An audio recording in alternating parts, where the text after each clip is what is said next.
Welcome to a new Daily Top Askreddit video. Today's topic. What are some NSFW secrets about the military? When I checked into Fort Bragg in 2011, the very first thing I was told in the in-processing brief was, "Welcome to Fort Bragg. We have the most male-on-male rapes and sexual assaults in the nation." The very first thing they told me. I mean, it is Fort Bragg, edit. Hooray, my most upvoted comment is a rape joke. Suicides are at times covered up. And sometimes rape. A beat-up face and being shot in the head from your non-dominant hand is classified as a suicide. Edit. Actually, I'm not going to not say her name. She was Lavina Johnson. And the fact that this has happened without any repercussions speaks volumes of what the US Army in particular will cover up. And shamelessly so. It's fucking disgusting that this has happened and too few know her name and her story. Further reading and sources enclosed. https en.m.wiki.org/wiki/death_of_Lavina_Johnson.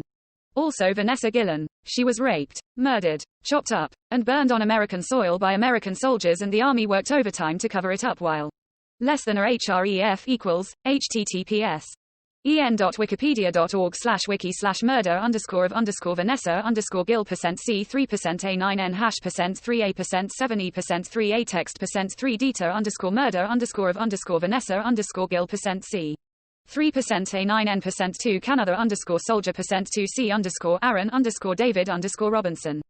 W-Prov equals SFLA1, greater than her family refused to give up demanding answers and making it a public issue all the way to Washington, D.C. to get answers and pass reforms. Yeah, my brother shot himself a week after coming home from Afghanistan, and officially it was an accidental discharge of a service weapon. Which I guess was nice, as my family still got his military compensation. He was one of the first in of many suicides for on that war.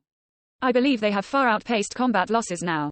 They do this so the family still gets life insurance and various compensation.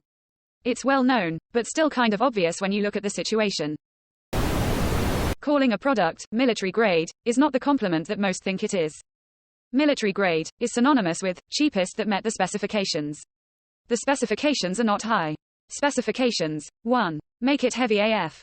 2. Make it cheap. I love talking to gun guys who brag about having military grade components on their AR, and while I never served, I know enough servicemen to know that's not synonymous with precision engineering. It's a buzzword to get all the cosplayers to buy those parts. Someone called my AR military grade. I told him that was an insult. I don't know how much of a secret it is, but if you're in the military or married to the military, the odds of you being cheated on sexually, or being the cheater, increase drastically compared to your civilian peers. This military is kind of a small world socially. Example: one of my troops, Troop A, cheats on spouse with another military person, Troop B. Troop B has a guilty conscience and confessed to Spouse B, also a military member. Spouse B is upset, and when the commander inquires, Spouse B tells the commander, who is the parent of Spouse A. Commander calls Troop A and tells them they knows about the affair and that Troop A needs to tell his spouse or they will. Isn't adultery also subject to UCMJ?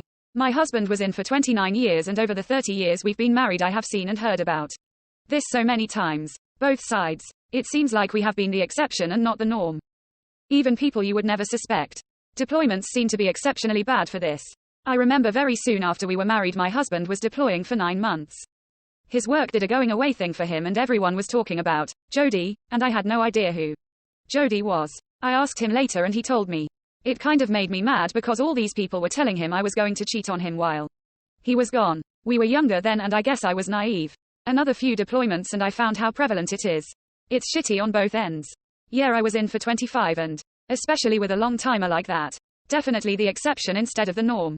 The only occupation I've run across in my life outside the military that runs around more than us is the medical professions. And military medical, few get about it. You have to show your asshole to one of the oldest doctors on the planet before they let you join. I think it is a commitment thing. When I did this, one of the questions on his list was, "Do you drink?" I said, "No, my family has a bad history with alcohol." Dude sat his clipboard aside and had a good 10-minute heart-to-heart with me about his own family's struggles and how abstaining was really the best path in our situation. Then picked his clipboard back up and jumped right into, "Okay, I need to see your anus." Quote, Dr. Condom. Yes, that was his real name. At Fort Jackson, SC in MEPS. This was like 10 years ago, but I remember him so vividly. Dude was at least 137 years old and had the thickest Russian accent I've ever heard. I remember my old crusty doc told me to drop trousers and bend over. As soon as I bent over he said, "Oh wow. Thankfully he was referring to the scars I had from a pilonidal cyst surgery healing well. But for a moment I was petrified, thinking I had a brown booger hanging from my butt bush. So my buddy and I joined together.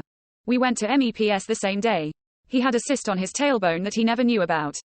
Because of that he didn't go to basic with me, but went a couple weeks later after he had the cyst removed. On the way back home from the MEPS station I mentioned how weird that was.